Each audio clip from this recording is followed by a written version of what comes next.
السلام علیکم ورحمۃ اللہ وبرکاتہ۔ آج ہم لوگ آئے ہوئے ہیں، میں اور مفتی ناصر صاحب، مفتی ندیم اختر صاحب کے گھر پر، اور یہ جہاں میں بیٹھا ہوا ہوں یہ مفتی صاحب کا سیکنڈ فلور ہے، اور مفتی صاحب نے چائے بھی منگائی ہے۔ کلڑ میں چائے پینے کا مزہ ہی کچھ اور ہے۔ تو پڑھانے کے بعد آج مدرسے کے بعد جو ہے ہم مفتی صاحب کے یہاں آئے ہیں۔ کچھ مفتی صاحب کے یہاں جو ہے سیکنڈ فلور پر ایک بکری بھی ہے جو مفتی صاحب نے پالی ہوئی ہے، اور ابھی حال ہی میں وہ بکری جو ہے ماں بنی ہے۔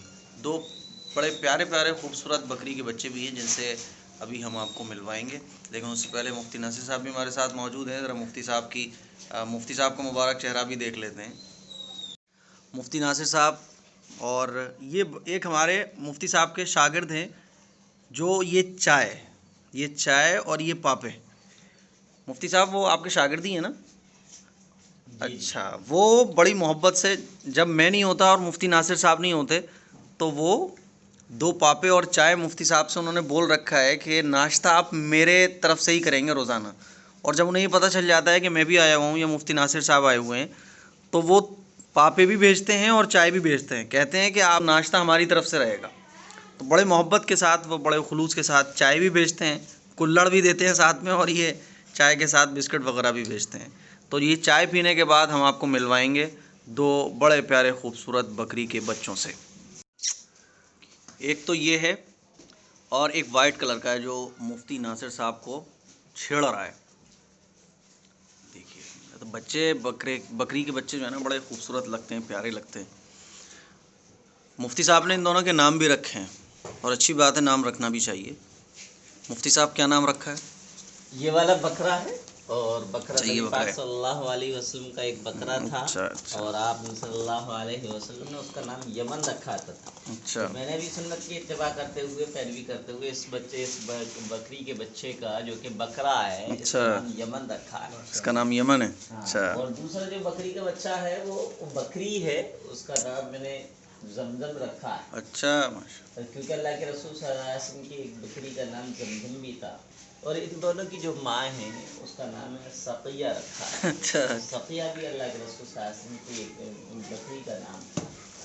بہرحال یہ بکری ہے، اس کو پالنے کا مقصد تو شروع میں یہی تھا کہ نبی پاک صلی اللہ علیہ وسلم کی اتباع ہو جائے، اور اس بات کا تجربہ کہ بکریوں کو نبی پاک صلی اللہ علیہ وسلم ہی نہیں بلکہ انبیاء علیہ السلام نے چرایا ہے۔ چرانے کا جو حکم دیا گیا اس کی حکمت اور علت کیا ہے؟ اس قدر عظیم الشان شخصیات، پیغمبران اسلام، انبیاء اور رسول کو اللہ تعالیٰ نے بکریاں کیوں چروائی؟ جی۔ تو بکری چونکہ جانور ایک سیدھا سادہ بھولا بھالا جانور ہے، اس کو پالنے سے یہ سمجھ میں آیا کہ اس کی جو دیکھ ریکھ کرے گا، اس کو چرائے گا یا پالے گا، اس کے اندر بردباری آ جائے گا، تحمل آ جائے گا، کیونکہ اس کی ایک عادت اور فطرت ہے کہ جس چیز کو اس کو روکا جائے، یہ وہی چیز، وہی جانور وہ کام کرتا ہے۔ مثلا اس کی بینگنی ہے، اس کی غلاظت ہے، پیشاب وغیرہ اگر صاف کر رہے ہو تو عین اس وقت جب کہ آپ نے سب صاف کر کے ہی چکے ہو جب ہی یہ کرتی، یا اسی طریقے سے جس جگہ سے منع کیا جائے اس جگہ پر ہی یہ اس کا جانا ہے۔ بہرحال کامل سنت نبوی اور پیروی کے اعتبار سے اس کو بکری کو پالا گیا ہے۔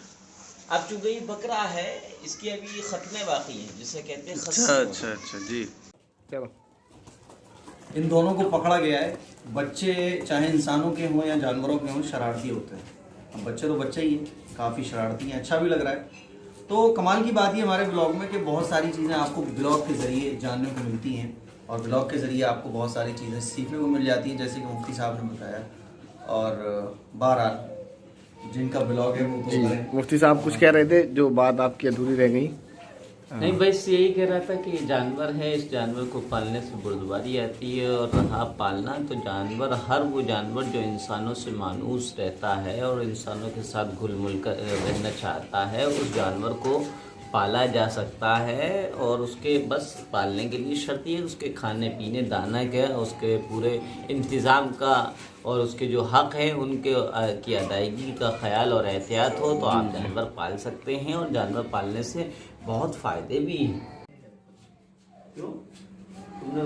تو ایک کا نام مفتی صاحب نے بتایا یمن، اور ایک کا نام جو ہے وہ زمزم. جی یمن کون سا ہے؟ یہ والا یمن ہے.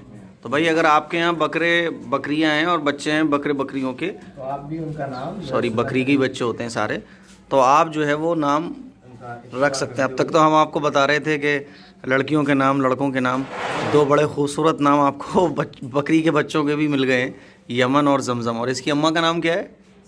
سقیہ نام ہے. تو بھائی یہ شاید یوٹیوب پہ یہ پہلا ویڈیو ہے جس میں آپ کو بکری کے بچوں کے بھی نام پتہ چل رہے ہیں، اور یہ بھی پتہ چل رہا ہے کہ بکری پالنے کے فائدے کیا کیا ہیں اور پالنا چاہیے. ان دونوں میں سے آپ لوگوں کو کون سا پسند آیا؟ ایک یہ وائٹ ہے اور یہ جو زمزم ہے، زمزم ہے، یہ زمزم ہے اور اس کا کلر ایسا ہے. بہرحال مجھے تو وائٹ پسند ہے. ویسے تو مجھے ساری چیزیں وائٹ پسند ہیں. میرے کبھی کبھی تو شوز بھی وائٹ ہوتے ہیں اور پگڑی تو وائٹ رہتی ہے، کپڑے وائٹ رہتے ہیں. ہاں یہ مجھے وائٹ والا زیادہ پسند آیا. آپ لوگ کمنٹ کر کے بتائیے گا کہ آپ لوگوں کو ان دونوں میں سے کون سا زیادہ اچھا لگا. تو یہ کچھ باتیں تھیں بکری سے ریلیٹڈ اور بکری پالنے کے بارے میں، اور یہ باتیں مجھے امید ہے کہ آپ لوگوں کو اس ولاگ کے ذریعے پتہ لگیں. آپ کو پسند آیا ہوگا یہ ولاگ، کمنٹ کریے گا اور دعا کیجیے ہمارے مفتی صاحب کے بارے میں، ہمارے بارے میں. بھائی جتنے بھی کام ہم لوگ کر رہے ہیں اللہ تعالیٰ اس میں برکت دے، ترقی دے، شریروں کے شر سے محفوظ رکھے، حاسدوں کے حسد سے محفوظ رکھے. اور اسی جگہ کمال کی بات میں آپ کو بتاؤں کہ اسی جگہ جو ہے مفتی صاحب ایک چھوٹا سا مکتب بھی چلاتے ہیں جس میں مفتی صاحب بچیوں کو قرآن کی تعلیم اور دینی تعلیم بھی دیتے ہیں. یہ آپ کہہ سکتے ہیں کہ یہاں بہت سارے کام ہوتے ہیں، پڑھائی بھی ہوتی ہے اور اس کے ساتھ ساتھ یہ نٹکٹ بکری کے بچے بھی طلباء کے ساتھ انجوائے بھی کرتے ہیں. یہاں جو بچیاں پڑھنے آتی ہیں اسٹوڈنٹس ہیں، انہوں نے ہی یہ سب لکھا ہوا ہے اور ابھی اس پہ پلاسٹر نہیں ہوا ہے. بہرحال جب یہ بنے گا اللہ نے چاہا تو بنے گا.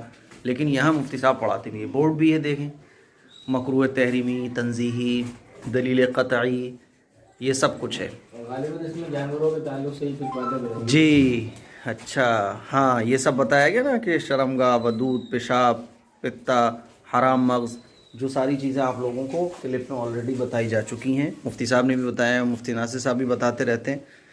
بہرحال پیچھے سے میں آپ کو دکھاتا ہوں یہ کلاس کیسی ہے. اللہ کا شکر ہے کہ یہاں 30-40 بچیاں آ جاتی ہیں.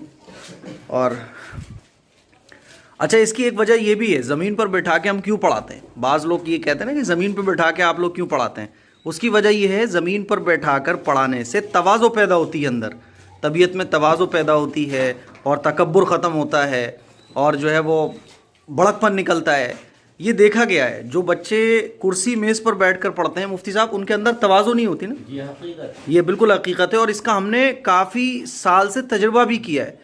ہم نے جو ہے بالغ بچیوں کو 20-20 سال کی، 25-25 سال کی خواتین کو پڑھایا ہے، لیکن زمین پر بٹھا کر پڑھایا تو ان کے اندر تواضع عجیب و غریب دیکھنے کو ملی ہے.